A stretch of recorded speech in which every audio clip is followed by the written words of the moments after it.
सो कैसे हो भाइयों और बहनों। आज हम शुरू करते हैं breathing and exchange of gases human physiology का फर्स्ट चैप्टर। सबसे इजी है। पहला पैराग्राफ में बस यही बोला है कि हम इनडायरेक्टली ब्रेक डाउन करते हैं। हम कंटिन्यूसली CO2 जो बन रही है उसको हमें निकालना है। कंटिन्यूसली हमें O2 चाहिए रेस्पिरेशन के लिए। तो यहाँ पर हमने उसी प्रोसेस को ब्रीथिंग बोला है, सांस लेना और सांस छोड़ना। ठीक है। और अगर मैं इसमें बात करता हूँ डेट इज़, इन्होंने ब्रीथिंग को ही रेस्पिरेशन बोल दिया है। हाँ बिल्कुल सही बात है, क्योंकि रेस्पिरेशन का ही पार्ट ब्रीथिंग होता है। लेकिन हम मतलब बोल सकते हैं, कॉमनली नोएस बोल सकते हैं। जबकि आप रेस्पिरेशन के ही पार्ट में पढ़ोगे तो रेस्पिरेशन का मतलब है ऑक्सीजन के यूटिलाइज से खाने को तोड़ना, जबकि ब्रीथिंग का मतलब है सांस लेना सांस छोड़ना। तो जब आप रेस्पिरेशन के स्टेप पढ़ते हो तो उसमें ब्रीथिंग फर्स्ट स्टेप में आ जाता है, तो हम कह सकते हैं। तो बच्चों को डाउट होता है इस लाइन में, इसलिए मैंने इसको कवर कर दिया। अब हम बात करते हैं डायरेक्ट, है ना, रेस्पिरेटरी ऑर्गन्स के बारे में। रेस्पिरेटरी ऑर्गन्स में आओगे तो इन्होंने सबसे पहले बताया कि रेस्पिरेटरी ऑर्गन डिपेंड करता है भाई हैबिट और लेवल, भाई कहाँ रह रहा है और क्या लेवल ऑफ ऑर्गेनाइजेशन है। जैसे आप लोअर इनवर्टिब्रेट्स की बात करोगे लाइक स्पंजीज, सीलेंट्रेट्स, फ्लैटवर्म्स, यानी भाई प्लेटीहेल्मिन्थस तक बात करोगे तो भाई एक्सचेंज यहाँ पर सिंपल डिफ्यूजन से हो रहा है। लेकिन आप आगे आओगे डेट इज एस्क्लेमिन्थस, और उसके बाद एनालिट्स पे आओगे तो एनालिट्स पर यहाँ पर अर्थवॉर्म आ गई।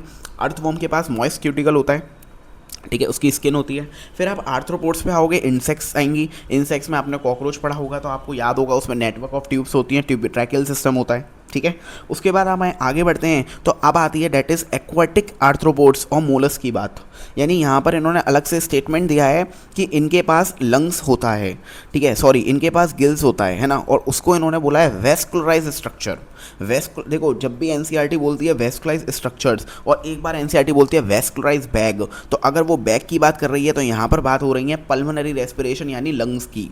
और अगर वो स्ट्रक्चर की बात कर रही है तो यहाँ ब्रैंकियल रेस्पिरेशन गिल की बात हो रही है। तो बच्चे को बहुत डिफरेंस यहाँ नहीं समझ में आता, that is gills versus lungs. देखो लंग्स वो थैले हैं, वो बैग्स हैं, जबकि गिल्स वो स्ट्रक्चर्स हैं। ठीक है। तो इनमें ये डिफरेंस है। गिल्स के लिए हम वर्ड यूज़ करते हैं ब्रैंचियल और लंग्स के लिए भी have use the word pulmonary. Okay. तो इन्होंने यहाँ वही बोला है। अच्छा, इन्होंने यहाँ पे मोस्ट वर्ड यूज़ किया है, तो आपको मोस्ट वर्ड का ध्यान रखना है कि ज़्यादा तक आप जितने भी पानी में देखने वाले आर्थ्रोपोड्स या मोलस देखोगे तो सिंपल सी बात है उसमें गिल्स दिखेगा। और जब आप टेरेस्ट्रियल पर आओगे तो टेरेस्ट्रियल पर सिंपल सी बात है लंग्स दिखता है, और क्योंकि हम लोग भी तो टेरेस्ट्रियल में रहते हैं, हम भी तो टेरेस्ट्रियल हैं, तो हम लोग कहाँ से सांस लेते हैं, लंग्स से लेते हैं। तो आप आज से याद रख लेना वो थैले हैं आपके, क्या हैं आपकी बॉडी में, वो लंग्स नहीं, वो थैले हैं। ठीक है। आगे बात करते हैं वर्टिब्रेट्स के बारे में। देखो फिर फिशेस भी पानी में रहती हैं, वो भी गिल्स से काम करेंगी। फिर आप एम्फीबियंस की, रेप्टाइल्स की, बर्ड्स की, मैमल्स की बात करोगे, जो बचे हुए वर्टिब्रेट्स हैं वो लंग से करते हैं। ठीक है। लेकिन यहाँ पर एम्फीबियन जो हैं उनकी अलग ही क्वालिटी है कि उनके अंदर फ्रॉग जो होते हैं, एम्फीबियंस के अंदर आप फ्रॉग देखते हो, उनके अंदर मॉइस्ट स्किन भी होती है, यानी क्यूटेनियस रेस्पिरेशन। मतलब हम कह रहे हैं कि फ्रॉग जो होते हैं, टेरेस्ट्रियल फ्रॉग जो होते हैं बेसिकली, मतलब फ्रॉग देखो डुअल नेचर होता है फ्रॉग का, अगर आपको पता हो। एम्फीबियंस का मतलब ही होता है डुअल नेचर। तो डुअल नेचर का मतलब है वो दोनों जगह रहते हैं। ठीक है। तो दोनों जगह रहते हैं। तो फ्रॉग आप देखोगे तो फ्रॉग के पास गिल्स भी है भाई, है ना, फ्रॉग के पास गिल्स भी है, फ्रॉग के पास, है ना, क्या है मुझे बताओ, फ्रॉग के पास लंग्स भी है, फ्रॉग के पास क्या है मुझे बताओ, स्किन भी है। तो फ्रॉग कितना अच्छा है। ठीक है। फ्रॉग के पास लंग्स भी है, फ्रॉग के पास स्किन भी है, यानी क्यूटेनियस रेस्पिरेशन है। एनसीईआरटी ने फ्रॉग के पास क्या बोला है, एनसीईआरटी ने फ्रॉग के पास लंग्स बोला है और स्किन बोला है, यानी क्यूटेनियस रेस्पिरेशन। ठीक है। पानी में बेसिकली याद रखना है स्किन, और स्किन के लिए वर्ड हम यूज़ करते हैं क्यूटेनियस, है ना। इसके अलावा आपने जब फ्रॉग चैप्टर पढ़ा होगा, ठीक है, शुरुआत में टिश्यू वाले में, वहाँ पर फ्रॉग के बारे में दे रखा है कि ये हाइबरनेशन में और एस्टिवेशन में भी स्किन के साथ करता है। ठीक है। और कभी पानी तो पीता ही नहीं है, ये तो पता ही होगा। तो आगे बढ़ते हैं। ठीक है। अब हमें दे रखा है यहाँ पे ह्यूमन रेस्पिरेटरी सिस्टम, है ना, ह्यूमन का रेस्पिरेटरी सिस्टम। और यार ये टॉपिक बच्चे को पता नहीं क्यों इजी नहीं लगता यार, इतना तो इजी है, ये तो हमारा बिल्कुल बेसिक है कि हमें सबको पता होती है हमारी। आप नाक देख लो सबसे पहले, हमारे पास 2 एक्सटर्नल नॉस्ट्रिल्स हैं, है ना, और out above the upper lip, भाई सबको पता है ऊपर वाले लिप के ऊपर। फिर आप देखोगे एक पैसेज फेरिंग्स आपको नज़र आ रहा होगा, ठीक है, जो कि कॉमन पैसेज होता है बोथ फूड और एयर के लिए। तो आप देखते हो फेरिंग्स जो होता है वो आगे खुलता है ना, ट्रैकिया में, और पीछे खुलता है ईसोफेगस में। और जब वो ट्रैकिया में आगे खुलता है तो भाई उसके नीचे, ठीक है, आपको पता होगा लैरिक्स होता है। लैरिक्स का मतलब क्या है, it is a cartilaginous box है भाई, जो कि साउंड प्रोडक्शन में हेल्प करता है। ठीक है, इसलिए तो उसे साउंड बॉक्स बोलते हैं। तो सबसे पहला क्वेश्चन यही आता है कि लैरिक्स कार्टिलेज का बना हुआ है। यस बिल्कुल, याद रखना कार्टिलेज का मतलब है एक ऐसा वी कैन से ऐसा जॉइंट है जो बहुत ही अच्छी तरह मूवमेंट शो कर सकता है। ठीक है, और वो कार्टिलेज जॉइंट होता है। और कार्टिलेज एक्चुअल में क्या होता है, जब आप लिगामेंट कार्टिलेज पढ़ते हो, ठीक है, जो बोन टू बोन को कनेक्ट करता है ना, वो भी आपने पढ़ा होगा, टेंडन वगैरह। तो इसी तरह कार्टिलेज होता है हमारी बॉडी में, अलग अलग पॉइंट पर कार्टिलेज नज़र आते हैं, जैसे आपके ईयर में कार्टिलेज नज़र आते हैं, है ना। तो बेसिकली आपने टिश्यू चैप्टर में बहुत अच्छी तरह पढ़ा होगा, है ना। तो लैरिक्स जो होता है, मैं इस पॉइंट को क्यों बार बार इसको डिस्कस कर रहा हूँ, लैरिक्स इज अ कार्टिलेज, क्योंकि 90% बच्चा लैरिक्स को कार्टिलेज जो है वो भूल जाता है, ठीक है। याद रख लोगे कि लैरिक्स कार्टिलेज बॉक्स है, कितनी बार बोल दिया सोचो मैंने। तो which help in sound production, तो आपको पता होगा फेरिक्स है, फेरिक्स ओपन थ्रू लैरिक्स है इनटू द ट्रैकिया। मतलब फेरिक्स जो है वो ईसोफेगस है, वो गलट होता है, ईसोफेगस में गलट के थ्रू घुसता है, और आगे वाले ट्रैकिया में लैरिक्स के थ्रू घुसता है। तो अगर आप मुझे बताओ, जब आप स्वेल कर रहे हो यानी खाना खा रहे हो, तो ग्लॉटिस जो भी होता है वो कवर्ड होता है किससे? अब ग्लॉटिस किसे बोलते हैं बेसिकली? देखो, ग्लॉटिस हम बोल सकते हैं इट इज़ द ओपनिंग, है ना। ग्लॉटिस का मतलब होता है ओपन एंड, ओपन एंड को ग्लॉटिस बोलते हैं। और वो किससे कवर होती है? वो एपिग्लॉटिस से कवर होता है, यानी उसके ऊपर एक फ्लैप नज़र आता है आपको, और वो भी कार्टिलेज का है। सबसे अच्छी बात है, यहाँ पर कार्टिलेज ही कार्टिलेज चल रहा है, तो वो जो फ्लैप है वो भी कार्टिलेज का, एक पतला सा थिन, अगर यहाँ थिक कर दोगे तो गड़बड़ हो जाएगी, तो थिक इलास्टिक कार्टिलेज फ्लैप जो है epiglottis, to prevent the entry of food into the larynx. सोचो, लैरिक्स के ऊपर देखो, बेसिकली यहाँ पर हम बात कर रहे हैं ग्लॉटिस की। तो ग्लॉटिस जो होता है उसकी ओपनिंग है ना, हम कह सकते हैं ट्रैकिया की ओपनिंग जो है वो क्या है? ग्लॉटिस। और क्या कहते हैं, ठीक है, सॉरी ट्रैकिया की क्यों, लैरिक्स की ओपनिंग कौन है? ग्लॉटिस। उस ग्लॉटिस को कौन कवर कर रहा है? That is epiglottis. क्यों? ताकि जब आप खाना खाते हो ना, तो आपका खाना गलती से आपकी विंड पाइप में ना चला जाए, आपकी ट्रैकिया में ना चला जाए, तो गड़बड़ हो सकती है, बहुत बड़ी गड़बड़ हो सकती है। तो यहाँ पर यही बोला है, ठीक है, याद रख लोगे कि स्वेलिंग, भाई बहुत इजी पॉइंट होता है ये तो, ठीक है। तो हमें समझ में आ गया भाई ये फेरिक्स थे, फेरिक्स के बाद हमने बोला यहाँ पर लैरिक्स आ गया, लैरिक्स के ऊपर हमने कहा भाई एक बॉक्स, लैरिक्स वो बॉक्स है जो साउंड प्रोड्यूस करता है, और लैरिक्स के ऊपर ही, है ना, क्या होता है, हाँ, उसी के ऊपर एक कार्टिलेज फ्लैप होता है एपिग्लॉटिस, ताकि हमारा लैरिक्स के अंदर खाना ना आ जाए। सोचो, शुरू में ही बॉडी ने ऐसा काम कर रखा है कि भाई खाना गलती से भी, हाँ, क्योंकि ट्रैकिया भाई कॉमन पैसेज है, क्योंकि ट्रैकिया में खाना घुसेगा। अब ट्रैकिया में खाना घुसेगा तो लैरिक्स में पॉसिबिलिटी है गलती से चला गया, तो इसलिए, ठीक है। नेक्स्ट आगे बात करते हैं, डेट इज ट्रैकिया। अब ट्रैकिया तो आपकी एक स्ट्रेट ट्यूब है ना, जो कि एक्सटेंड कब तक हो रही है? सबसे जल्दी पूछा जाता है भाई mid thoracic.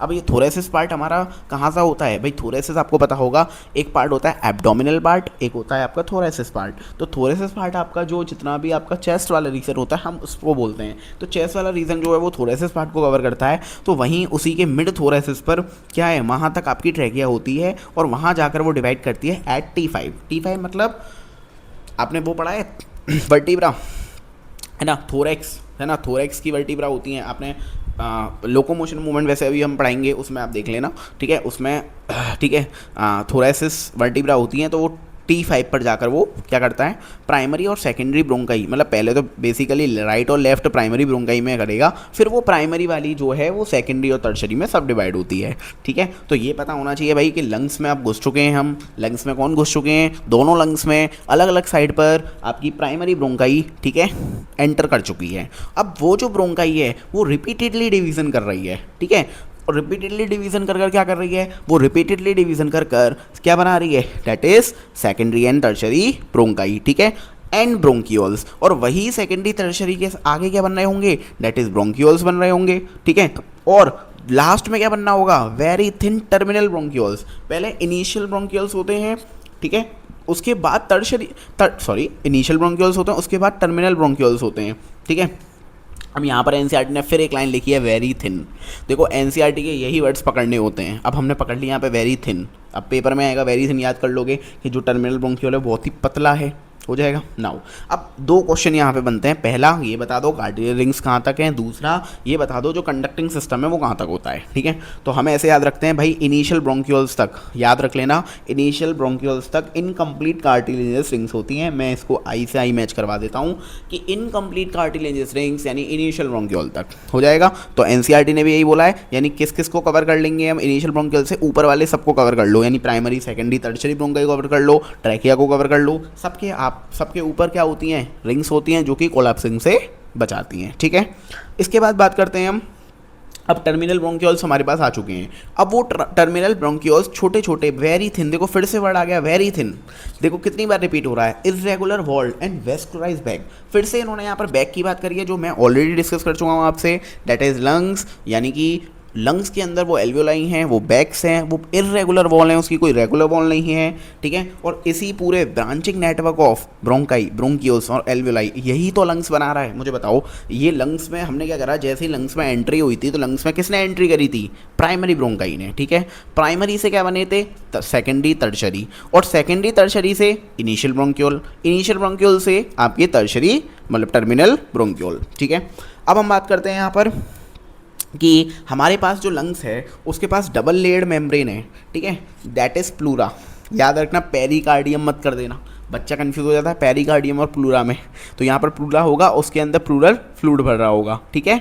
It reduces friction, सबको पता है फ्रिक्शन। तो ऐसे अच्छे अगर यहाँ पर एक डेप्थ क्वेश्चन आ जाता है कि मान लो किसी एक्सीडेंट में लंग्स में पानी बढ़ जाता है, या फिर हम कहते हैं लंग्स तक बात नहीं पहुँची है, खाली जो ऊपर वाली मेम्ब्रेन है वो बस्ट हो जाएगी, तो फिर क्या होगा, तो कोलैप्स हो जाएंगे लंग्स, ठीक है, कोई फ्रिक्शन नहीं होगा, तो है ना, समझ में आ गया, इसलिए तो ये बनाई है। तो यानी इसका बहुत बड़ा रोल है। तो आपको ऑप्शन में अगर दिख जाए ना कि भाई हाँ कि अगर जो प्लूरा फ्लूइड है उसमें कमी हो रही है तो भाई लंग्स में प्रॉब्लम होगी, ठीक है। अब आउटर मेम्ब्रेन आपको पता है, जो आउटर प्लूरल मेम्ब्रेन है वो किससे कांटेक्ट करती है, ठीक है, वो थोरेसिस लाइनिंग से कांटेक्ट कर रही है, जबकि अंदर वाली किससे कांटेक्ट कर रही है, वो लंग से कांटेक्ट कर रही है।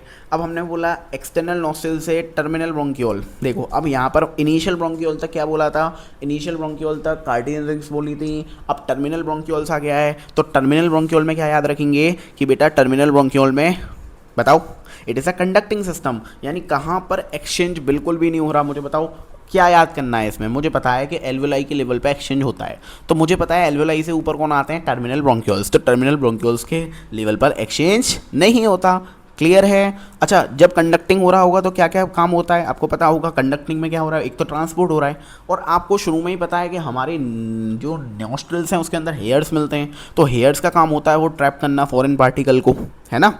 और ह्यूमिडिफाई का मतलब है भाई थोड़ा सा मॉइस्चर, है ना, थोड़ा सा मॉइस्चर पैदा करना अगर बहुत ही ड्राई एयर आ रही है। इसके अलावा also bring the air to body temperature, भाई आप कैसी भी एयर बाहर, तो बाहर का कुछ पता थोड़ी ना, तो बॉडी को एडजस्ट करना पड़ता है, उसको अपने अकॉर्डिंग एडजस्ट करना पड़ता है, तो इसलिए हम बोलते हैं कि क्या हो जाएगा, सेम टेम्परेचर में एडजस्ट कर लेती है। तो ये काम होता है आपका कंडक्टिंग सिस्टम का। Now if I talk about the respiratory या फिर एक्सचेंज पार्ट का, जहाँ पर सिर्फ और सिर्फ क्या हो रहा होगा, एक्सचेंज हो रहा होगा, है ना, तो वहाँ पर हम बात करते हैं सिर्फ यहाँ पर एल्वियोलाई और उसकी डक्ट की, इसके अलावा हम किसी की बात नहीं करेंगे, ठीक है। जहाँ पर एक्सचेंज हो रहा होगा यानी डिफ्यूज़न हो रहा होगा, यानी एक्चुअल साइट होगी किस चीज़ की, ब्लड और एटमॉस्फेरिक एयर के बीच में एक्सचेंज करने की, हो जाएगा। नाउ अब मुझे बताओ लंग्स कहाँ पर सिचुएटेड हैं, हमें बोला थोरेसिस चैम्बर में है, जो कि एक एनाटॉमिकली एयर टाइट चैम्बर है। देखो हम क्या बोल सकते हैं, जो लंग्स है आप यहाँ पे स्ट्रक्चर देख सकते हो, ठीक है, लंग्स का आपको यहाँ पे स्ट्रक्चर दे रखा है, और आप जब नीचे आओगे तो यहाँ पर लाइन दे रखी है कि it is the anatomically air tight chamber, है ना, हम यहाँ पर पहुँच चुके हैं। तो देखो यहाँ पर अगर वर्ड एनसीईआरटी ने मॉर्फोलॉजी कर देगा तो गलत हो जाएगा, तो आपको याद रखना है कि लंग्स जो होते हैं वो एनाटॉमिकली एयर टाइट चैम्बर होते हैं, हो जाएगा। चलो इसके अलावा ठीक है, समझ में आ गया ना इसका मतलब क्या है, मतलब बिल्कुल एयर टाइटली होल्ड करते हैं, ऐसा नहीं है कि लीकेज हो रहा है। देखो जहाँ पर वर्ड्स को मुझे आपको, आप सोच रहे होगे इतना रिपीट क्यों कर रहे हो सर, देखो उसका रीज़न है, मैं चाहता हूँ वो पॉइंट्स पर आपका ज़्यादा ध्यान जाए जहाँ से सवाल आता है, वो नहीं कि जहाँ पर फालतू की थ्योरी दे रखी है, ठीक है। नेक्स्ट बात करते हैं थोड़े से चैम्बर, आपको सबको पता है, देखो अब सबको पता होता है कि डॉर्सली वर्टिकल कॉलम है, वेंट्रली स्टर्नम है, लेटरली रिब्स है, और लोअर साइड पर एक डोम शेप्ड डायफ्राम है, सबको पता है। और एनाटॉमिकल सेटअप ऐसा लगा हुआ है कि अगर आप कोई भी चेंज करोगे थोरेसिस कैविटी में तो वो सारा चेंज किस में जाएगा, आपका लंग्स में जाएगा, ठीक है। तो क्यों बना हुआ है ये अरेंजमेंट, क्योंकि हम खुद से कुछ भी पल्मोनरी वॉल्यूम चेंज नहीं कर सकते। आप कैसे कर दोगे बताओ, आप कुछ मत करो, आप अच्छा करके देख लो, ठीक है। इस लाइन का मतलब भी सबको समझ में नहीं आता, we can not direct alter, बताओ देखो कितना इजी है, आप सांस लो बिना अपने जो लंग्स हैं, अपना जो एब्डोमिनल के मसल्स हैं या फिर डायफ्राम है उसको बिना हिलाए आप सांस अंदर और बाहर ले लो, नहीं कर पाओ करके देख लो, अभी हो जाओ शुरू है ना, तो बहुत इजी होता है। इसके अलावा यहाँ पर देखो एक लाइन दी है थोरेसिस रिफ्लेक्ट लंग्स, और बच्चा क्या सोचता है अगर पेपर में आ जाता है लंग्स रिफ्लेक्ट थोरेसिस तो गलत हो जाएगा, ठीक है, तो ध्यान रखना इस पॉइंट का। और रेस्पिरेशन जो इन्वॉल्व होता है ना, उसके यहाँ पर इन्वॉल्व के 5 प्रोसेस दे रखे हैं, ठीक है। देखो पहला प्रोसेस सही है, वेंटिलेशन है, सांस लोगे, फिर भाई डिफ्यूज़न होगा किस लेवल पर, एल्वेलाई के लेवल पर, फिर ट्रांसपोर्ट होगा, फिर डिफ्यूज़न किस बेस पर होगा, टिश्यू और ब्लड के लेवल पर, और लास्ट में क्या होगा, utilisation of O2, cellular aspiration होता है, और जो हार्मफुल CO2 है वो रिलीज हो जाती है। ठीक है, बहुत ही ईजी है। अब सबसे बेसिक सा कंसेप्ट आता है, that is mechanism of breathing. भाई किस तरह हम ब्रीथ कर सकते हैं। हमारे पास दो ही प्रोसेस हैं, डेट इज़ एक तो सांस लेना, that is inspiration and expiration, है ना। तो सबसे पहले हम बात करेंगे यहाँ पर मेन चीज़ है प्रेशर ग्रेडियंट की। देखो पूरा खेल प्रेशर ग्रेडियंट का ही है। हमको किसी भी तरह सांस लेनी है तो आपको ये पता होना चाहिए pressure is inversely proportional to volume. आप वॉल्यूम बढ़ाते हो तो प्रेशर घटता है। तो मुझे पता है बिल्कुल, मैं तो इसको मतलब एक छोटा बच्चा भी होगा तुम उसे भी समझाओगे तो वो भी समझ जाएगा क्या कि भाई मुझे ये बताओ, बाहर वॉल्यूम है बहुत ज़्यादा, ठीक है, और अंदर हमारे बॉडी में हमें वॉल्यूम करना है कम। भाई मान लो हमें पता है जो गैसेज होती हैं वो हाई पार्शियल प्रेशर से लो पार्शियल प्रेशर फ्लो करती हैं, सबको पता है। यानी हमें ये समझ में आ गया, अगर मुझे सांस लेनी है तो मेरे को अंदर का प्रेशर क्या करना पड़ेगा, कम, तो अंदर का वॉल्यूम क्या करना पड़ेगा, बढ़ाना पड़ेगा। भाई सिंपल सी बात है ना। तो अंदर का वॉल्यूम बढ़ाना पड़ेगा। तो अंदर के वॉल्यूम बढ़ाने के लिए हम क्या करेंगे, जो हमारा डायफ्राम है वो जो डोम शेप्ड है उसको फ्लैट कर देंगे। तो देखो आप खुद देखो, बैठो और आप अपने हाथ को एकदम डोम शेप बना लो। डोम समझते हो ना, है ना, एक चांद बना लो, है ना, उल्टा चांद। उस उल्टे चांद को बनाकर देखोगे और अब आप सांस लो। जब आप सांस लोगे तो वो जो डोम शेप है वो स्ट्रेट हो जाएगा, ठीक है, और जो आपकी एक्सटर्नल रिब मसल्स हैं वो आगे आ जाएंगी। तो आपको दिख रहा होगा वॉल्यूम बढ़ता हुआ। देखो वॉल्यूम बढ़ गया यानी नेगेटिव प्रेशर हो गया एज कम्पेयर टू बाहर। नेगेटिव का मतलब कम हो गया, तो बाहर से एयर क्या आ जाएगी, अंदर आ जाएगी, और बाहर से एयर अंदर आ गई यानी इंस्पिरेशन। तो यहाँ पर हम अपनी एक्टिवली काम कर रहे हैं और अपनी सेट्स ऑफ एक्सटर्नल मसल्स का यूज़ कर रहे हैं और डायफ्राम का यूज़ कर रहे हैं, है ना। अब कितना ईजी है, इसी का उल्टा कर दो, यानी एक्सपायरेशन, यानी कि अब क्या करेंगे, अंदर क्या करेंगे, पॉजिटिव प्रेशर जनरेट कर दो, यानी अंदर वॉल्यूम कम कर दो। यानी अपनी जो आपने अभी डोम शेप किया था उसको वापस से डोम शेप कर दो जिससे आपने फ्लैट किया था, हो जाएगा। ठीक है, तो अगर आपको मान लो, ठीक है, यहाँ पर वर्ड दे रखा है एंटीरियर पोस्टीरियर एक्सिस, तो इसका मतलब समझो, एंटीरियर मतलब ऊपर वाला पार्ट, पोस्टीरियर मतलब नीचे वाला पार्ट। तो डोम शेप्ड क्या हो रहा है, ऊपर से नीचे, यानी एंटीरियर पोस्टीरियर, और जो मसल्स हो रही हैं डायफ्राम की वो क्या हो रही हैं आपकी, भाई पीछे से आगे, और पीछे को क्या बोलते हैं, डॉर्सल, आगे को बोलते हैं वेंट्रल। तो आप इसको भी बोल सकते हो, है ना, डॉर्सल वेंट्रल, डॉर्सो वेंट्रल और एंटीरियो पोस्टीरियर। ठीक है, नेक्स्ट बात करेंगे हम यहाँ पर, अगर हमें, है ना, फोर्सफुली काम कराना है तो फोर्सफुली काम कराने के लिए यहाँ पर हमारे पास दूसरा काम, हम यहाँ पे फोर्सफुली भी काम कर कर हम फोर्सफुल इंस्पायरेशन और एक्सपायरेशन कर सकते हैं, बट उसके लिए हमारी एक्स्ट्रा एब्डोमन की मसल्स, एब्डोमन की मसल्स यूज़ होती हैं, है ना। तो यहाँ पर देखो एनसीईआरटी ने यहाँ पर पहले पूरा एक्सप्लेन किया है कि the overall increase the thoracic volume को सिमिलर। देखो इन्होंने बस यहाँ पर एक्स्ट्रा लाइन देखा, भाई ये समझा दिया है कि जो चीज़ चेंजेस थोरेसिस वॉल्यूम में हो रहे होंगे वही सेम चेंजेस आपके कहाँ पर हो रहे होंगे, पल्मोनरी में हो रहे होंगे। यानी जो काम थोरेसिस में चेंज हो रहा होगा वो लंग्स में चेंज हो रहा होगा, है ना। और यहाँ पर देखो एनसीईआरटी ने एक लाइन दी है, slightly above the atmospheric pressure. जैसे ही अंदर का प्रेशर थोड़ा सा भी ज़्यादा बढ़ जाएगा, स्लाइटली वर्ड बहुत इंपॉर्टेंट है, तो क्या हो जाएगा, एक्सपायरेशन हो जाएगा। और हमारे पास हम क्या कर सकते हैं, हमारे पास एब्डोमन की एडिशनल मसल्स हैं जिससे हम एबिलिटी, हमारे पास increase the strength of inspiration और एक्सपायरेशन। कहते हैं ना, बहुत जल्दी जल्दी सांस भी ले सकते हैं और बहुत धीरे धीरे भी सांस ले सकते हैं। हाँ नहीं, ओनली इंक्रीज दिया है एनसीईआरटी ने। क्या दिया है एनसीईआरटी ने, मुझे बताओ, सिर्फ इंक्रीज दिया है, डिक्रीज मत कर देना। एनसीईआरटी बोलती है we have the ability to increase the strength of inspiration और एक्सपीरेशन। ओके, अब हमें पता है एक ह्यूमन जो होता है, हेल्दी ह्यूमन बीइंग, वो कितना ब्रीथ करता है पर मिनट, 12 से 16 टाइम्स। अब ये मुझे कैसे पता है, क्योंकि मैंने, है ना, इसको इस तरह याद किया है, 12 से 16 मैंने आपका बॉडी फ्लूइड से लोकोमोशन में जब हम वहाँ पर हीमोग्लोबिन पढ़ते हैं तो वो भी इतना ही आता है, 12 से 16 ग्राम। ठीक है, इसके बाद बात करते हैं यहाँ पर स्पायरोमीटर होता है, याद रखना, स्पाइरोमोमीटर नहीं है, it is a spirometer. Direct spelling याद कर लो, स्पायरोमीटर। ठीक है, उससे आप चेक कर सकते हो, ठीक है ना, कि आपका ब्रीथिंग मूवमेंट क्या चल रहा है, वॉल्यूम क्या चल रहा है, और which help in clinical assessment of pulmonary functions. भाई उससे हमारे फंक्शंस पता चल जाते हैं। ठीक है, याद रखना, कभी भी स्पायरोमीटर रेजिडुअल वॉल्यूम को नहीं मेजर कर सकता। आपको अगर रेजिडुअल वॉल्यूम क्या है तो वो अब हम आगे पढ़ने वाले हैं। ठीक है, अब हम बात करते हैं सबसे ज़्यादा कंफ्यूजिंग और सबसे important topic of this chapter, सबसे पहला टॉपिक है हमारा रेसिडुअल वॉल्यूम में, डेट इज टाइडल वॉल्यूम। कितना नॉर्मली आप सांस ले रहे हो और नॉर्मली आप सांस छोड़ रहे हो। 500 रुपये में सांस लेना, 500 रुपये में सांस छोड़ना, हम तो ऐसे याद रखते हैं। डेट इज़ 500 ml ले रहे हो, 500 ml छोड़ रहे हो, नॉर्मली आप बैठे हो इस टाइम, कोई दिक्कत। और पर मिनट कितना ले रहे हो तो मुझे पता है, एक मिनट में कितनी बार सांस लेते हो, 12 से 16, तो 12 × 5 60, 12 हाँ 16 × 5 80, ठीक है। तो क्या हो जाएगा 6000 से 8000, ठीक है। 0 का तो मल्टीप्लाई कर ही लोगे। नाउ इंस्पिरेटरी रिजर्व वॉल्यूम, भाई अब हम क्या कह रहे हैं, अब देखो जल्दी जल्दी देखो कितना ईजी है। कितना अब एक्स्ट्रा फोर्सफुली ले सकते हो, इंस्पायर कर सकते हो। इंस्पिरेटरी रिजर्व वॉल्यूम कितना फोर्सफुली छोड़ सकते हो, और एक्सपिरेटरी रिजर्व वॉल्यूम और इसका जो वॉल्यूम है ना, एक्सपायरेटरी रिजर्व वॉल्यूम, तो इनकी वैल्यूज़ भी कितनी ईजी हैं। 25 30, देखो 2500 3000 सबसे पहली वाली, उसके बाद 10 11 11 12, मेरे साथ बोलो 10 11 11 12। मैं ऐसे याद कर लेता हूँ, टाइडल वॉल्यूम 5000 है, फिर 5 5 या 25 याद रख लेंगे, that is 2500 3000। Inspiratory reserve volume, expiratory reserve volume हम याद रख लेंगे 10 11, और ठीक है रेजिडुअल वॉल्यूम में याद रख लेंगे 11 12, यानी 12 बजे तक की कहानी है, 12 से 13 तो नहीं जा सकती। तो अब आप अपने ऊपर खुद रेस्ट्रिक्शन लगा दो, 10 11 11 12। रेजिडुअल वॉल्यूम का मतलब है, जब देखो एक्सपिरेटरी रिजर्व वॉल्यूम का मतलब है मैक्सिमम फोर्सफुल कितना एक्सपायर कर सकते हो, और रेजिडुअल वॉल्यूम का मतलब है कितना अब आपके में बचा।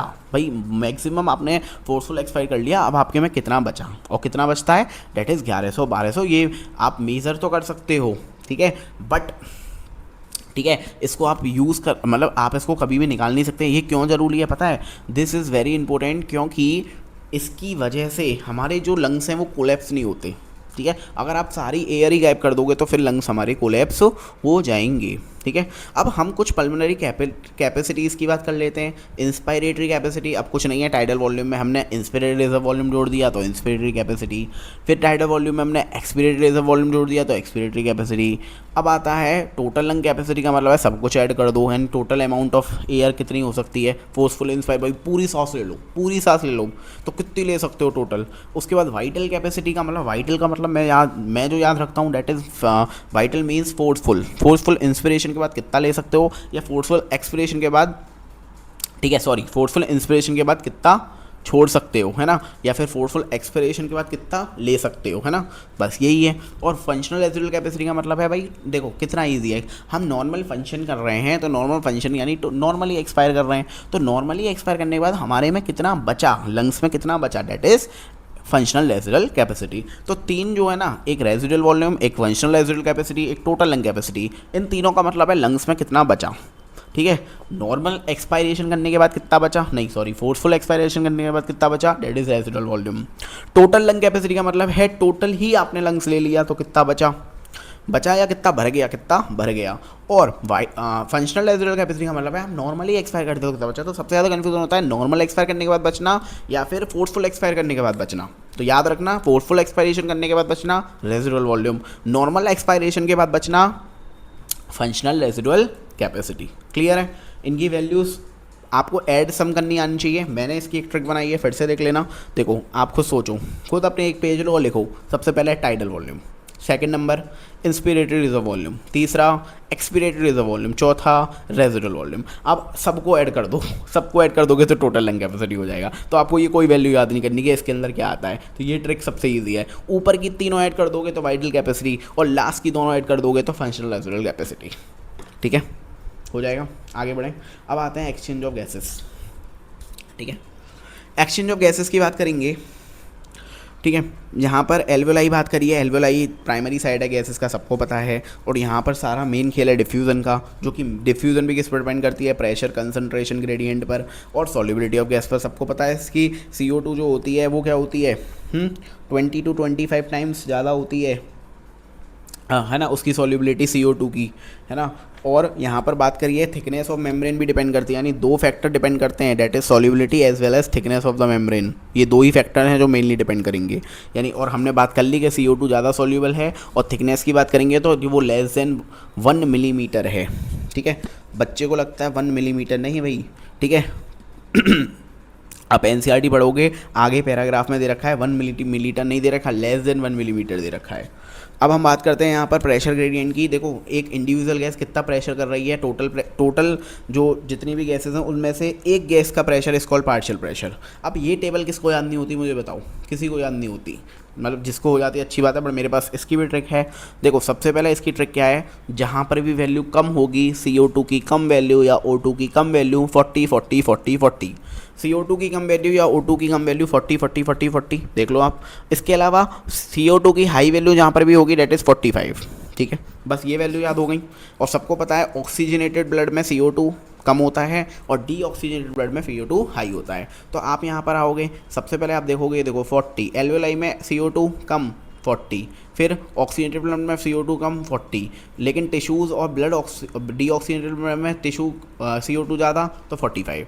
अब मैं बात करता हूँ यहाँ पर कि ऑक्सीजन की। अब ऑक्सीजन में आपको क्या याद रखना है, देखो कितना ईजी है कि ऑक्सीजन की भी कम वैल्यू डीऑक्सीजनेटेड ब्लड में कितनी हो गई 40, टिश्यूज़ में कितनी हो गई 40। अब बची 3 वैल्यू डेट इज़ 159, 104 और 95। अच्छा 140 को अगर मैं उल्टा कर दूँ तो कितना हो जाएगा 04, तो आप ऐसे याद कर लो 40 का उल्टा 104 एल्वेलाई में। और एटमॉस्फेयर में कितनी होती है 159। सोचो एटमॉस्फेयर में सबसे ज़्यादा, एटमॉस्फेयर में CO2 और ऑक्सीजन कितनी होती है, ऑक्सीजन 159 और CO2 कितनी होती है 0.3। कैसे याद रखता हूँ 0.3, क्योंकि CO2 कितने लेटर्स हैं 3, और 159 से ही हमें याद हो जाता है डेट इज़ 95। ऑक्सीजनेटेड ब्लड में क्या हो जाता है आपका 95, ठीक है। तो 3 वैल्यू यहाँ पे परेशान कर सकती हैं आपको। 3 वैल्यू कौन सी हैं वो, डेट इज़ 159, 95 और 104, ठीक है। अपन कैसे याद रखते हैं इसे, अपन ऐसे याद रखेंगे कि सबसे बाहर क्या है 159 और ऑक्सीजनेटेड ब्लड में कितना है 95, यानी बाहर की ऑक्सीजन किससे मैच कर रही है, हमारे ऑक्सीजनेटेड ब्लड से, एल्वेलाई से नहीं कर रही। बच्चे को यही गड़बड़ लगती है, उसको क्या लगता है कि इनकी जो वैल्यू है वो हमें 195 का उल्टा 95। देखो आप मुझे बताओ, ऑक्सीजनेटेड ब्लड में ज़्यादा ऑक्सीजन होनी चाहिए एल्वेलाई में। आप थोड़ा सा इंक्रीजिंग ऑर्डर के साथ भी काम कर सकते हो कि एटमॉस्फेरिक एयर जहाँ पर सबसे ज़्यादा ऑक्सीजन है तो उसके बाद सबसे ज़्यादा ऑक्सीजन कहाँ होनी चाहिए, एल्वेलाई में, क्योंकि वहाँ से एल्वेलाई में जा रही है और एल्वेलाई के बाद कहाँ जा रही है, डेट इज़ ऑक्सीजनेटेड ब्लड में। तो उस क्रम में भी आप याद कर सकते हो 159, 104 एंड 95, ठीक है। तो मैंने पूरा ये समझा दिया। आप देखो यहाँ पर इन्होंने यहाँ पर वही 3 लेयर्स के बारे में बात किया है कि कौन कौन सी वो लेस देन 1 मिलीमीटर में कौन कौन आती हैं। एक तो बेसमेंट सबस्टेंस जो कि हर जगह टपक ही आता है, 2 लेयर के बीच का सबस्टेंस। और सबको पता है जब हमने टिश्यू पढ़ा था तो उसमें सिंपल स्क्वेमस एपिथेलियम में हमने क्या पढ़ा था कि ब्लड एंडोथीशियम पढ़ा था। एंडोथीशियम का मतलब क्या होता था कि भैया ब्लड कैपिलरीज की जो है ना वॉल होती है, ब्लड कैपिलरी की जो टिश्यू होता है उसके अंदर कौन सा टिश्यू होता है, हाँ सिंपल स्क्वेमास होता है, उसको एंडोथीशियम बोलते हैं, है ना। उसके बाद हम बोलते हैं यहाँ पे एल्वेलाई है तो एल्वेलाई में भी सिंपल स्क्वेमास एपिथेलियम होता है, यानी दोनों में यहाँ पर सिंपल स्क्वेमास है, ठीक है ना। 1 सेल्ड थिक्ड है। देखो यहाँ पर इन्होंने एनसीईआरटी ने यहाँ पर थिक बोला है, अभी तक पूरे चैप्टर में थिन चल रहा था, अब यहाँ पर बोल दिया एक सेल होती है, मल्टी सेल्ड कर दो गलत हो जाएगा। भाई सबको पता है, आपने स्क्वेमस एपिथेलियम पढ़ा था, ठीक है। एक सेल होती है लेकिन थिक होती है, जबकि लेयर यहाँ पे पतली सी है। अब यहाँ बच्चे को मैं यहाँ पर क्यों टाइम वेस्ट कर रहा हूँ, ये देखो यहाँ पर थिन दे रखा है, the thin squamous epithelium of alveoli, ठीक है। उसके बाद देखो basement substance compose of a thin basement membrane. अब देखो फिर थिन, फिर आ जाओ the basement membrane surround the single layer endothecium, single layered, यहाँ पर भी 1 सेल्ड। लेकिन यहाँ पर जो कैपिलरीज की लेयर बोला है, ठीक है, वो क्या बोला है इन्होंने, डेट इज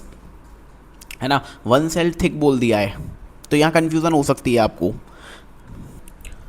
सो यहाँ पर बात कर रहा है ये जो थिकन का यहाँ पे कंसेप्ट है। देखो वैसे तो पैराग्राफ में थिन लेयर बोला गया है, लेकिन यहाँ पर डायग्राम में 1 सेल थिक का मतलब है कि इसकी जो थिकनेस है वो सिर्फ एक सेल के बराबर है, यानी एक सेल ही है जो इसकी थिकनेस को कंट्रीब्यूट कर रही हैं, ठीक है। उसके बाद यहाँ पर टोटल थिकनेस की बात करी है, लेस देन 1 माइक्रो मत कर देना, देखो माइक्रोमीटर कर दोगे गलत है, मिली याद रख लेना, मिलीमीटर, है ना। तो ऑल फैक्टर आर फेवरेबल, तो हमने ये सारे फैक्टर्स पढ़ लिए जो कि फेवरेबल थे आपके, ठीक है, डिफ्यूज़न के लिए, ठीक है।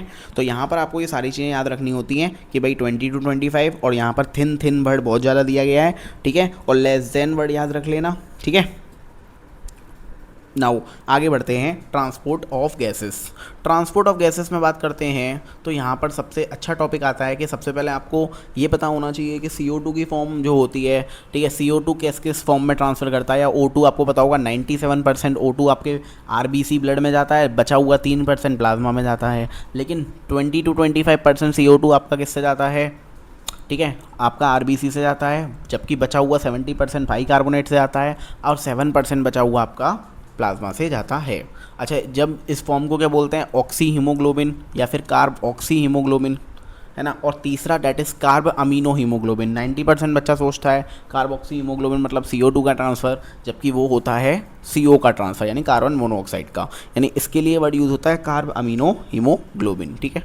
अब हम बात करेंगे यहाँ पे ट्रांसपोर्ट ऑफ ऑक्सीजन की। तो ट्रांसपोर्ट ऑफ ऑक्सीजन में एक पहले 2 पॉइंट मैं बता देता हूँ कि मुझे पता है ऑक्सीजन का ट्रांसपोर्ट के में हम ऑक्सी हीमोग्लोबिन और, है ना, ऑक्सी हीमोग्लोबिन की बात करेंगे। तो हीमोग्लोबिन एक रेड कलर का पिगमेंट है जो कि ऑक्सीजन से बाइंड करता है, ठीक है ना।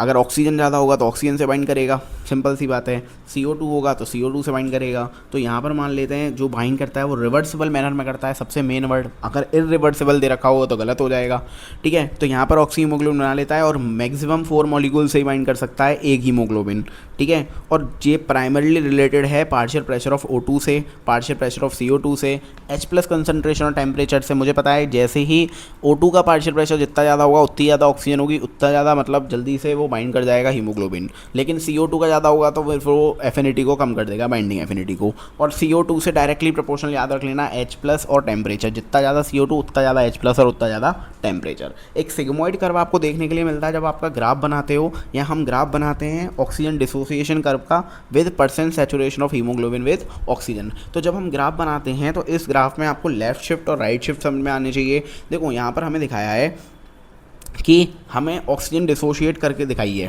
ठीक है। हमने पार्शियल प्रेशर ऑफ ऑक्सीजन देख लिया और यहाँ हमने देखा कि कितना सैचुरेशन हो रहा है हीमोग्लोबिन का विद ऑक्सीजन के साथ, है ना, कितना ऑक्सीजन हीमोग्लोबिन आपस में मिल रहे हैं। तो यहाँ पर आप देखोगे कि धीरे धीरे ये देखोगे सैचुरेशन धीरे धीरे क्या होता जा रहा है, बढ़ता जा रहा है और एक टाइम पे कम्प्लीटली यहाँ पर 100% सैचुरेट हो चुकी है, यानी ऑक्सीजन और बाइंड कर चुके हैं। और ये कब बाइंड करते हैं, जब 100% सैचुरेशन कब आता है मुझे बताओ। हाँ, कहाँ पर बाइंड हो जाता है वैसे 100%, ठीक है। मतलब मुझे पता है HbO2 कहाँ पर बाइंड कर रहे होते हैं भाई, एल्वियोलाई के केस पर, एल्वियोलाई के केस पर, क्योंकि वहाँ पर ऑक्सीजन क्या होता है मुझे बताओ, है ना। वहाँ पर आप ऑक्सीजन को आपको ट्रांसफ़र करना है, तो ऑक्सीजन को ट्रांसफ़र करना है तो ऑक्सीजन को पकड़ के ले जाना पड़ेगा। तो हीमोग्लोबिन में पकड़ के ले जाता है, पकड़ के ले जाने के बाद हमारे पास, ठीक है, हाँ, कहाँ आते हैं हम, ठीक है, कहाँ आते हैं हम टिश्यूज़ के पास आते हैं। टिश्यूज़ के पास वो ऑक्सीजन को दे देता है और वहाँ से CO2 ले लेता है, तो वहाँ पे HbCO2 फॉर्म हो जाता है। वहाँ से HbCO2 को फिर यहाँ पर आकर एल्वेलाई में वापस से छोड़ देता है। तो एक जगह क्या हो रहा है, एसोसिएशन हो रहा है, एक जगह डिसोसिएशन हो रहा है। तो यहाँ पर लेफ़्ट शिफ्ट और राइट शिफ्ट में यही होता है कि यहाँ पर लेफ़्ट साइड पर एसोसिएशन हो जाता है और राइट साइड पर डिसोसिएशन हो जाता है, ठीक है। और एवरी यहाँ पर 5 ml याद रखना, 5 ml और 4 ml के हर 100 ml का कितना जो है वो ऑक्सीजनेटेड ब्लड डिलीवर होता है, डेट इज़ 5 ml, ठीक है। 5 ml of oxygen to the tissue under normal physiological condition. भाई नॉर्मली हम 5 ml ही करते हैं, सोचो, बाकी का हम सोचते हैं कि सारा का सारा HbO2 डाल में दे दिया। नहीं भाई, सिर्फ 5 ml ही देकर आते हैं, बाकी का ब्लड में ही रहता है, वो ज़रूरत के टाइम पर ही काम में आता है जब हम ज़्यादा एक्सरसाइज वगैरह करते हैं, ठीक है। फिर आगे बढ़ेंगे, जब आगे बढ़ोगे तो अब आपको ट्रांसपोर्ट ऑफ CO2 देखो, कार्ब अमीनो हीमोग्लोबिन, ठीक है। यहाँ पर भी मेन फैक्टर जो है वो डिपेंड करेगा PO2, यहाँ का main factor PO2 major factor है।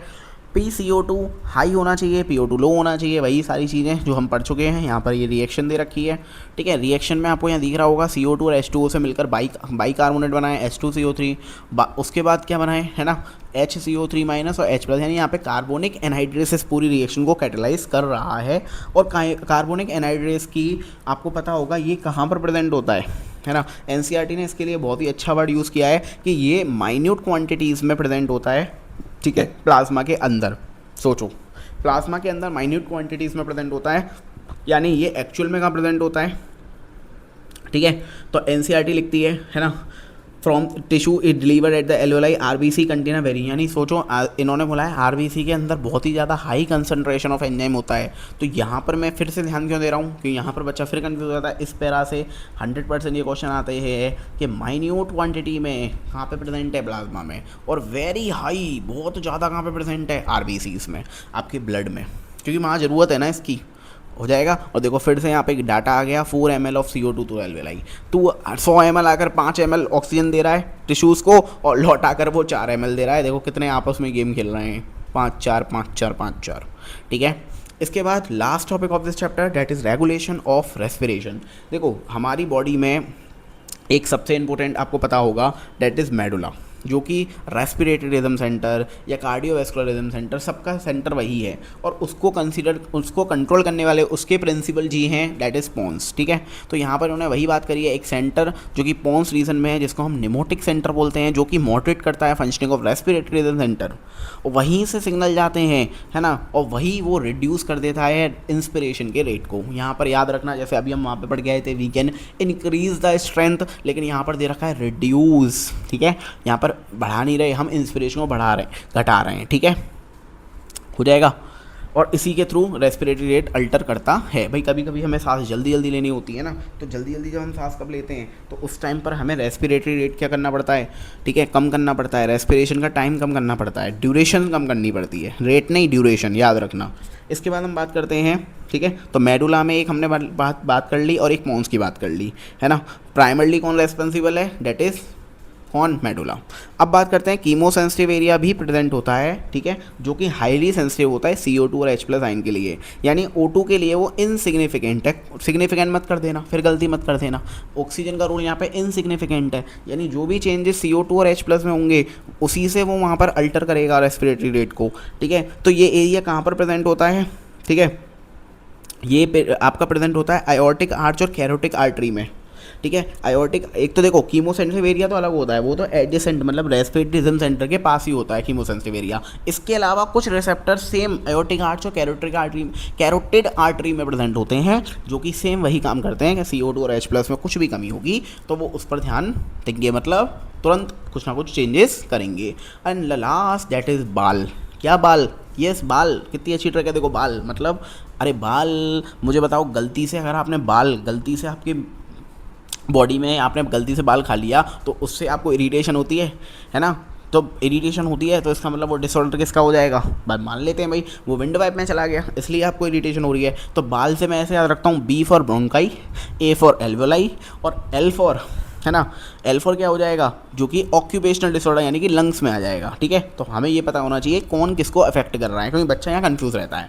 भाई अस्थमा के अंदर क्या होता है, आपने देखा होगा यहाँ पर ब्रोंकाई या ब्रोंक्यूल में इन्फ्लामेशन हो रहा है, एक वीजिंग साउंड आती है, जबकि एम्फाइसीमा में फूक फूक कर एक बहुत, जब आप एक दिन क्या कहते हैं सिगरेट पियोगे तो कुछ नहीं होगा, फूक फूक कर क्रोनिक का मतलब बहुत दिन तक जब पीते हो तो आपकी एल्वेलाई की वॉल डैमेज हो जाते हैं, जिसकी वजह से रेस्पिरेटरी सरफेस ही कम हो जाता है। जब सरफेस ही कम तो एक्सचेंज ही कम, तो फिर तो भाई एम्फाइसीमा हो जाएगा। और ऑक्यूपेशनल रेस्पिरेटरी डिसऑर्डर का मतलब है एक ऐसी जगह जहाँ पर आपकी ग्राइंडिंग हो रही है, स्टोन ब्रेकिंग हो रही है, उस जगह यहाँ पर आपका डिफेंस मैकेनिज्म को कैन नॉट फुली कोप, ये बहुत अच्छी लाइन है, कैन नॉट फुली कोप नहीं कर पाता एडजस्टमेंट, और उसकी वजह से उसके लॉन्ग एक्सपोजर, अगर यहाँ शॉर्ट कर दोगे तो गलत हो जाएगा। जब आप उसमें बहुत ज़्यादा एक्सपोज करोगे, देखो चाहे सिगरेट हो चाहे ये हो, लॉन्ग एक्सपोजर होना चाहिए, क्रॉनिक होना चाहिए, तो इससे क्या हो जाएगा, फाइब्रोसिस हो जाएगा, यानी प्रोलिफरेशन ऑफ फाइबर्स पैदा हो जाएंगे आपके लंग्स में।